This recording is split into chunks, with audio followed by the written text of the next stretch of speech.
YouTube family. Welcome है आप सबका एक बार फिर से मेरे यूट्यूब चैनल में। आई होप आप सब अच्छे होंगे और बहुत अच्छे से आप अपनी तैयारी भी कर रहे होंगे। ठीक है स्टूडेंट्स, आज हम बात करते हैं जो 10th की प्रश्नावली है, जो यूनिट है 2.1 जिसका नाम है बहुपद। आज हम वो करेंगे और ये मेरी 10th की पहली वीडियो है। आई होप कि आप सबको पसंद आएगी। अगर आप सबको पसंद आए तो प्लीज लाइक करें, सब्सक्राइब करें और अपने दोस्तों को शेयर भी कीजिए। ठीक है, चलिए ज्यादा बात ना करते हुए हम बात करते हैं मेन पॉइंट की, जो कि हमारी प्रश्नावली क्या है, बहुपद। इस यूनिट को समझने के लिए स्टूडेंट हमें पहले कुछ चीजें समझनी पड़ेंगी। कहने का मतलब है कि पहले हमें कुछ एक जो है वो परिभाषाएं समझनी पड़ेंगी जो हमारे सामने ही लिखी हुई है। ठीक है, तो चलिए बात करते हैं। बहुपद को समझने के लिए हमें सबसे पहले किसकी बात करनी पड़ेगी, बीजीय व्यंजकों की, क्योंकि बहुपद जो है ना वो बीजीय व्यंजकों से ही तो मिलकर के बना होता है। आप सबको तो पता ही होगी ये बात। ठीक है, तो चलिए बात करते हैं कि जो बीजीय व्यंजक है वो एक्चुअल में होता क्या है। यहाँ लिखा हुआ है परिभाषा में कि कुछ निश्चित चर तथा अचर राशियों के योग, अंतर, गुणन, भाग आदि के संयोग से बने पद को बीजीय व्यंजक कहते हैं। आई होप कि आप सबको पता भी चल गया होगा कि क्या होता है बीजीय व्यंजक। तो हम दोबारा से इसको देखेंगे और इसके जो मेन पॉइंट है हम उस पर थोड़ा सा फोकस करेंगे कि वो क्या कह रहे हैं। ये परिभाषा बताती है कि कुछ निश्चित चर और अचर, यानी कि चर और अचर। अब आप कहेंगे कि मैडम ये चर और अचर क्या होता है, तो ये हमने पहले की क्लासों में पढ़ा होता है, लेकिन फिर भी अगर आपको ध्यान नहीं है तो मैं आपको बता देती हूँ। पहले हम इस पॉइंट को समझेंगे कि जो हमारा चर है वो क्या होता है और जो अचर है वो क्या होता है। चर होते हैं x, y, z। ठीक है, आपने बीजगणित में देखा होगा x, y, z एक रकमों के रूप में लिखे होते हैं। ठीक है, अमाउंट के रूप में लिखे होते हैं। ठीक है, तो ये आ गया x, y, z। और जो अचर होते हैं ना वो 1, 2, 3, 4 जो भी हमारे पास में संख्या होती है, 1, 2, 3, 4, 5 के रूप में जो हमारे पास में संख्या होती है वो तो हम अचर बोलते हैं उसको, और x, y, z के रूप में जो हमारे पास मान होता है उसको हम क्या बोलते हैं, चर बोलते हैं। आई होप कि आपको समझ में आ गया होगा। अब वो क्या कह रहा है कि कुछ निश्चित चर तथा अचर, यानी कि बीजीय व्यंजकों में क्या होता है कि चर भी होता है और अचर भी होता है। इन दोनों का पार्ट होता है, इन दोनों का हिस्सा होता है बीजीय व्यंजक। चर तथा अचर राशियों के योग। अब यहाँ पे कुछ राशियां होंगी वो चर होंगी, कुछ राशियां होंगी वो क्या होंगी, अचर होगी। और इनके बीच में क्या हो सकता है, इनके बीच में प्लस भी हो सकता है क्योंकि बताया गया है योग, फिर अंतर, माइनस भी हो सकता है, गुना भी हो सकता है और भाग भी हो सकता है। इनके संयोग से जो भी पद बनेंगे या जो चीजें बनेगी, जो एक समीकरण बनेगा, हम उसको क्या बोलेंगे, बीजीय व्यंजक बोलेंगे। ठीक है, कुछ निश्चित चर तथा अचर राशियों के योग, अंतर, गुणन, भाग आदि के संयोग से जो पद बनते हैं उन पदों को हम क्या बोलते हैं, बीजीय व्यंजक बोलते हैं। ये चीज आप लोगों की समझ में आ गई होगी कि चर क्या होता है और अचर क्या होता है। अब हम बात करते हैं कि हमारे नेक्स्ट पॉइंट की। हमारा जो अगला पॉइंट है वो है बहुपद। जैसे कि हमारी प्रश्नावली का नाम भी बहुपद है, तो इसको आप बहुत ध्यान से समझिए कि बहुपद होता क्या है। इसमें परिभाषा में लिखा हुआ है कि जब कई बीजीय व्यंजक क्या थे, ये वाली चीजें हमारी बीजीय व्यंजक थी, तो इसमें कई सारे बीजीय व्यंजक मिल जाएंगे। परिभाषा कह रही है कि जब कई बीजीय व्यंजक एक साथ जुड़ते हैं तथा इस तरह एक पद का निर्माण करते हैं वह बहुपद होता है। बहुपद में चर की घात क्या होती है, 0 होती है या धनात्मक पूर्णांक होती है। जब एक बीजीय व्यंजक एक साथ जुड़ते हैं तथा इस तरह पद का निर्माण करते हैं। मान लो मैंने माना, यहाँ पे मैंने क्या लिखा, 6x2 प्लस 5 लिख दिया मैंने। ठीक है, या यहाँ पे 6x2 फिर 2x प्लस 5 ये हमारा क्या है, एक बहुपद है। ठीक है, इसमें आपको क्या कह रहा है कि बहुपद में जो चर की घात है, चर क्या होता है, एक्स वाई जेड होता है, यहाँ एक्स है, ये मेरा चर है, यहाँ एक्स है, ये भी मेरा चर है। तो वो कह रहा है कि इस पूरे पद के अंदर जो चर की घात है ना, वो या तो 0 होनी चाहिए, ठीक है, या धनात्मक पूर्णांक होनी चाहिए। तो देख, धनात्मक पूर्णांक मतलब 1 2 3 4 5 नंबर्स के रूप में होनी चाहिए या फिर 0 होनी चाहिए। तो यहाँ ये नंबर्स है, ठीक है, इनके रूप में होनी चाहिए या फिर 0 होनी चाहिए। कैसे नहीं होनी चाहिए, अगर घात आए -2 -3 या 1/4, यानी कि या बटा में आए या फिर वर्गमूल में आए या माइनस में आए। ठीक है, माइनस में आए, बटा में आए या वर्गमूल में आए, अगर हमारी चरों की घात, तो वो क्या होंगे, बहुपद होगा ही नहीं। आई होप कि यहाँ तक भी आप सबको समझ में आ गया होगा कि बहुपद क्या होता है। बहुपद जो होता है वो कई व्यंजन जब एक साथ जुड़ते हैं तो वो एक पद का निर्माण करते हैं, जिसको हम क्या बोलते हैं, बहुपद बोलते हैं। और बहुपद के अंदर जो चर की घात होती है ना, वो या तो 0 होगी या धनात्मक पूर्णांक होती है। कभी माइनस में नहीं होगी घात चर की, कभी बटा के रूप में नहीं होगी और कभी वर्गमूल के रूप में भी नहीं होगी। चलिए ठीक है, अपना अगला पॉइंट करते हैं हम। ओके फ्रेंड्स, हम बात करते हैं अगली बात की। यहाँ पे हम बात करते हैं बहुपद की घात। तो बहुपद की घात क्या होती है, क्या मतलब होता है बहुपद की घात का। परिभाषा कह रही है कि किसी चर के बहुपद में, चर का बहुपद, चर होनी चाहिए बहुपद के अंदर, चर के बहुपद में जो x की उच्चतम घात होगी ना, वही बहुपद की क्या होती है, घात कहलाती है। मैंने माना मेरे पास में क्या है, एक एग्जांपल लेते, मैं यहाँ बताती हूँ आपको। मैंने माना मेरे पास में है x की 2 + 5x + 12, ये मेरा क्या है, एक बहुपद है।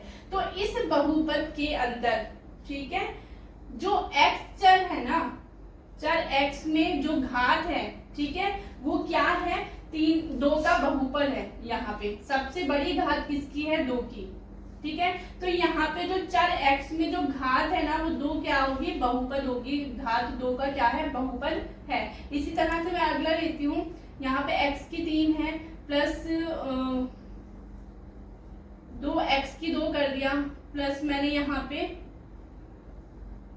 2x कर दिया +4, इस तरह से मैंने किया। तो यहाँ पे जो ये 3 है ना, यहाँ चर x के अंदर 3 का बहुपद है। ठीक है, ये सबसे बड़ी घात है, तो यहाँ पे बहुपद किसका होगा, 3 का। ठीक है, ये आप लोगों को समझ में आ गया होगा। यानी कि हमें क्या देखना है, सबसे बड़ी क्या देखनी है, हमें घात देखनी है। जो सबसे बड़ी घात होगी वही क्या होगी, हमारी बहुपद की घात होगी। यहाँ पे जो x की 3 है वो हमारे बहुपद की घात है, x की 2 जो है वो बहुपद की घात है। यानी जो सबसे बड़ी घात होगी वही क्या होगी, हमारे पास में बहुपद की घात होगी। ठीक है, चलिए आगे बात करते हैं अगले की। इसमें लिखा हुआ है कि बहुपद के प्रकार। ठीक है, बहुपद के प्रकार घात के आधार पर, घात के आधार पर बहुपद के कितने प्रकार होते हैं, लगभग 3 प्रकार होते हैं। नंबर 1 रेखिक बहुपद, नंबर 2 है द्विघात बहुपद और त्रिघात बहुपद। रेखिक बहुपद किसको बोलते हैं, एक घात वाले बहुपद को, एक घात वाले बहुपद को। ठीक है, ये क्या है, एक घात वाला बहुपद। ठीक है, द्विघात बहुपद क्या है, 2 घात वाला बहुपद। ठीक है, त्रिघात बहुपद क्या है, 3 घात वाला बहुपद। ये हो गया। अब एक घात वाला बहुपद कैसे होता है, जैसे कि मैंने लिखा एक घात वाले बहुपद को, या मैं यहां लिख देती हूँ, मैंने लिखा 7x - के 5। ये मेरा क्या है, एक घात वाला बहुपद है, क्योंकि यहाँ पे एक घात वाला बहुपद है ये, क्योंकि यहाँ पे x की घात कितनी है, 1 ही है। ठीक है, मैंने लिखा यहाँ पे 2 घात वाला बहुपद, तो मैं कैसे लिखूंगी, 4x की 2 + x। ये मेरा क्या है, 2 घात वाला बहुपद है, क्योंकि यहाँ पे जो x चर जो है इसकी घात कितनी है, 2 है। अब मैंने लिखा तीन घात वाला बहुपद, तो मैंने यहाँ पे लिखा 5x3 प्लस 3x2 और प्लस 6। तो ये मेरा क्या है, तीन घात वाला बहुपद हो गया। यानी स्टार्टिंग में जो घात होगी वही क्या होगा, उसी के हिसाब से क्या हो जाएगा, इनका बहुपद का नेम हो जाएगा। ठीक है, अब बात करते हैं किसकी,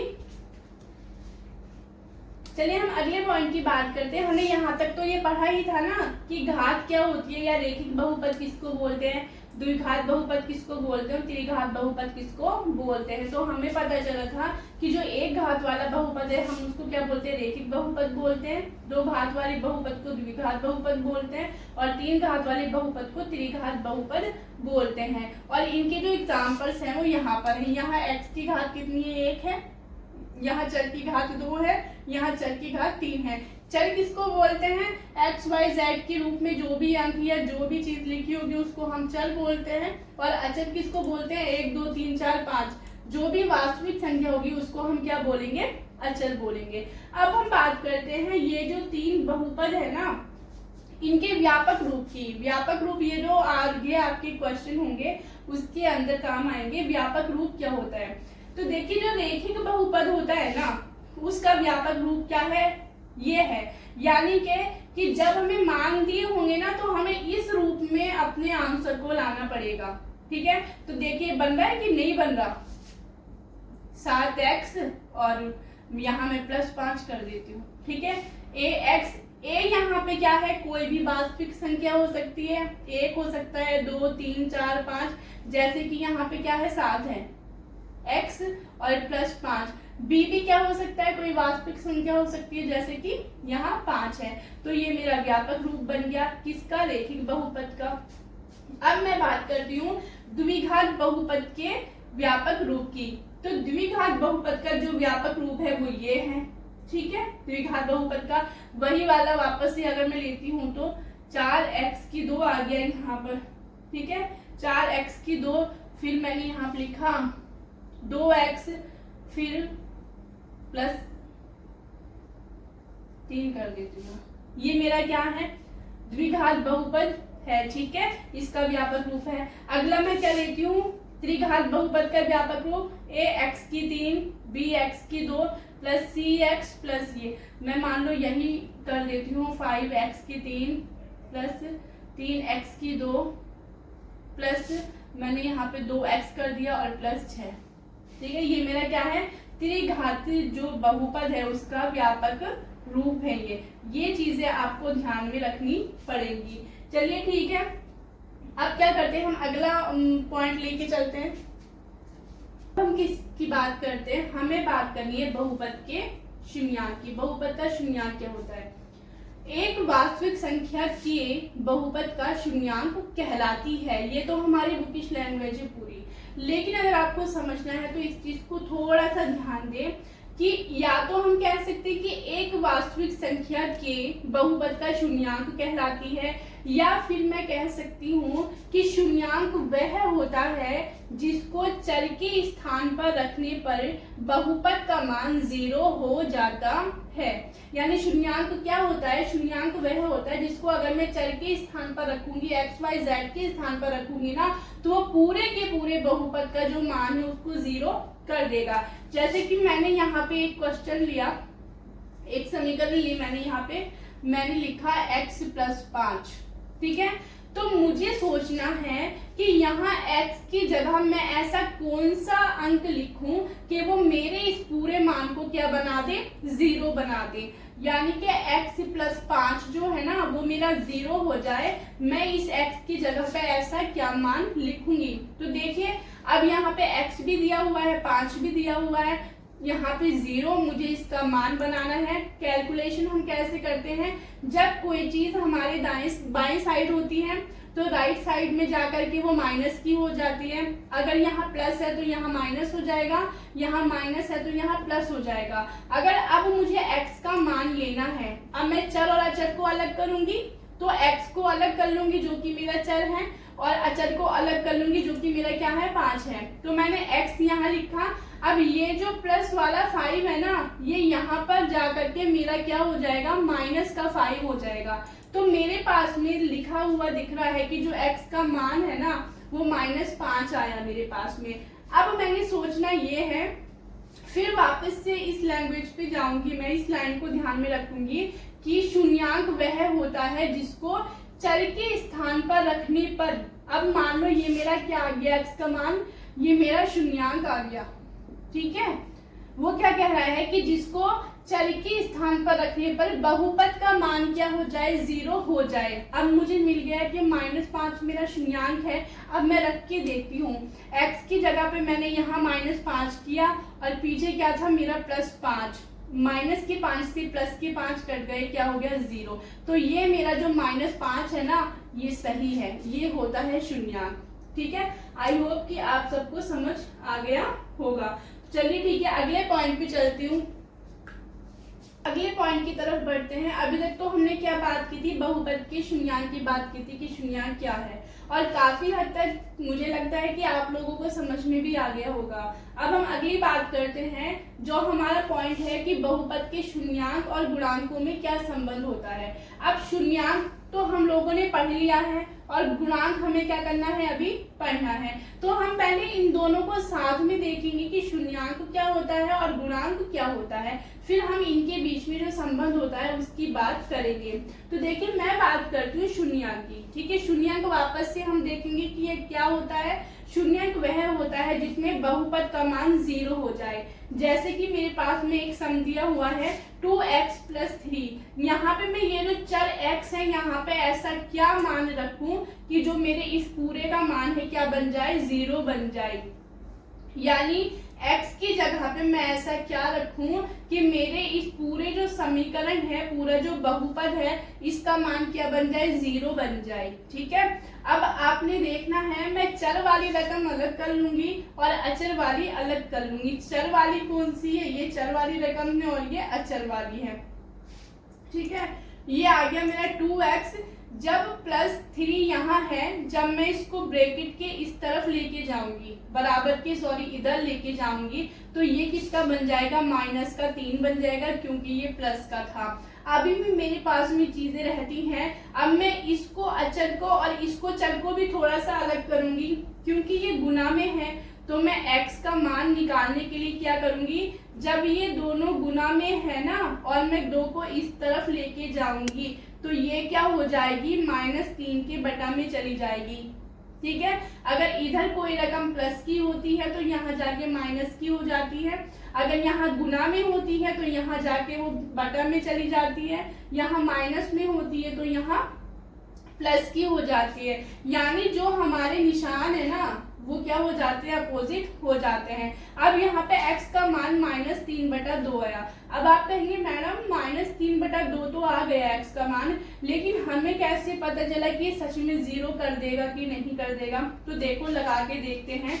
यहाँ मेरा सवाल था 2x + 3, यही था ना। तो मैंने क्या करना है कि x का ही तो मान मेरे पास में आया है ना -3/2, तो मैं क्या करूंगी, 2 गुना में x है, 2 के 2 गुना में मैं यहाँ पे क्या कर दूंगी, -3/2 कर दूंगी, फिर +3 कर दूंगी, ठीक है। मैंने क्या करना है, 2 से 2 तो मेरा कट गया, यहाँ -3 रह गया मेरे पास में और पीछे +3 रह गया। जब मैं -3 से +3 को घटाऊंगी या जोड़ूंगी, जो भी करूंगी, तो क्या हो जाएगा, यहाँ पे 0 आ जाएगा। तो इसीलिए जो x बराबर -3/2 है ना, ये हमारा शून्यांक एकदम क्या है, सही है, ठीक है। अब हम बात करते हैं गुणांक की, कि गुणांक क्या होता है। चर के साथ जो संख्या गुणा में होती है वो क्या होती है, गुणांक होती है। जैसे कि मेरे पास में एक बहुपद आया ax + b। अब आप कहेंगे मैडम चर क्या होता है और अचर क्या होता है। मैंने पहले भी बताया था, चर जो होते हैं वो x y z होते हैं और जो अचर होते हैं वो a b c d, मतलब 1 2 3 4 वाली कोई भी संख्या हो सकती है, जिनको हम a b c के नाम से भी जानते हैं, ठीक है।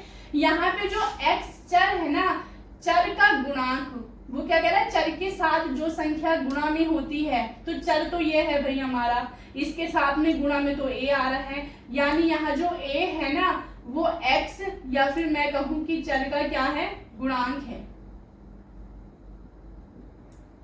ठीक है, ये होता है गुणांक। मैंने एक रकम और लिखी, मैंने क्या लिखा भाई, मेरे पास था यहाँ पे ax2 plus bx plus c। तो यहाँ पे मैंने क्या लिखा, यहाँ पे जो मेरा गुणांक है वो क्या है, ये जो x2 का गुणांक है ना, x2 का गुणांक वो क्या है, a है। और यहाँ पे सिंपल एक x का गुणांक वो क्या है, b है। यानी चर के सामने जो संख्या गुणा में होती है वो क्या होती है, उसका गुणांक होती है। तो यहाँ पे ये गुणांक है a, यहाँ पे b गुणांक है x का। ठीक है, चलिए अगले पॉइंट की तरफ बढ़ते हैं हम।